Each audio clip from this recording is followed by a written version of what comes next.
Hi, my name is Erasia Young, and I will be talking about the dispositions that teachers should have and that are or that should be presented in the school um, environment. And the first question is, uh, what disposition do I have that will make me a successful teacher? And I will say all of them. All of them, from honesty, fairness to advocating, all those run hand in hand, and all those that I do have. I do have all of those. And I work at a school, so having all those would have a safe environment, but also open opportunity to for the children and also for the staff and students. As I said, for the students. Um, one disposition that I would like to work on, I would say, is curiosity. I mean, there's two sides of curiosity to me. And the first one is being curious about the student and what background they came from, and how they learn, and how they take on things, as far as like, am I presenting too much information to them, or that getting into that type of curiosity. And another hand, the curiosity of just kind of like learning a bit, getting into things that I really don't have much, knowledge on, but also, which is good that I don't have much knowledge on, but like I said, the unnecessary matters, the ones that I really won't, like the curiosity that I really won't need in teaching.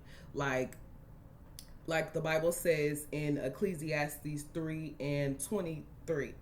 It says, being not curious in unnecessary matters. If the matter is unnecessary, then I really won't get into it, because like it won't profit me as a teacher, but also it wouldn't profit the child.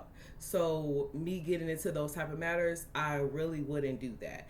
But if it comes from the learning standpoint and the learning about the behaviors and things like that, and what's causing the behaviors, and checking data and being curious, like, oh, is this the type of hour that this child is going to have those type of behaviors? If I'm working with those type of students, then I will be curious into learning more and getting more information upon that. And yeah.